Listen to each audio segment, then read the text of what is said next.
Kapila ang Kings Warrior at Pinoy boxer na si Charlie Suarez na magkaroon sila ng rematch ng Mexican na si Emmanuel Navarrete. Dinaya raw kasi sila sa naging desisyon ng mga hurado. Nasa frontline ng balitang yan si Gio Robles.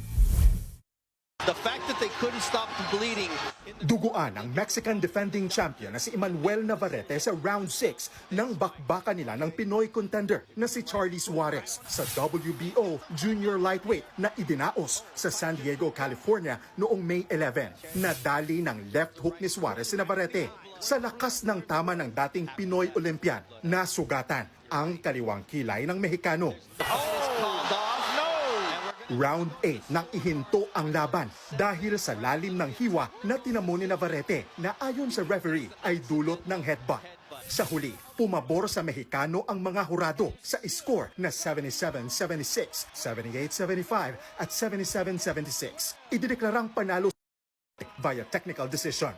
Pero ang manager ni Suarez na si Luis Chavez Singson dismayado sa naging resulta ng laban. Namapya na naman tayo sa Amerika. Maliwanag na dinaya tayo ron.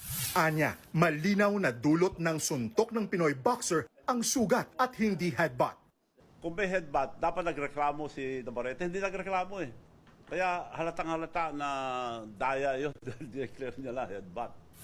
Kung ang veteran boxing analyst na si Attorney Ed Tolentino naman ang tatanungin, hindi makatarungan ang pagkatalo ni Suarez. Inapura raw ng referee ang desisyon nito na hindi man lang kumukonsulta sa video replay. Malinaw daw kasi na ang sugat ng Mexicano ay resulta ng legitimate na suntok at hindi headbutt.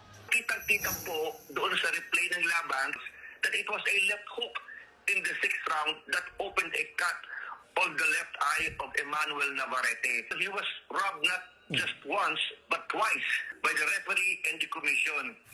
Nagsumite na ng protesta sina Suarez sa California State Athletic Commission para imbestigahan ang pagkapanalo ni Navarrete. Sa June 2 ito inaasahang diringgin. Hindi lang laban sa ring, kundi laban para sa hustisya ang apila ngayon ng kampo ni Suarez.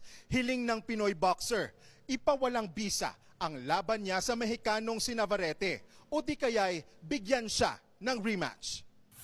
Sa ngayon, balik training muna ang binansagang Kings Warrior na si Suarez para paghandaan ang inaasam na pagtatapat nila ni Navarrete. Paglilinaw naman ni Suarez, wala siyang sama ng loob kay Navarrete. To Navarrete, thank you for the good fight, and it was a good fight and it's not your fault.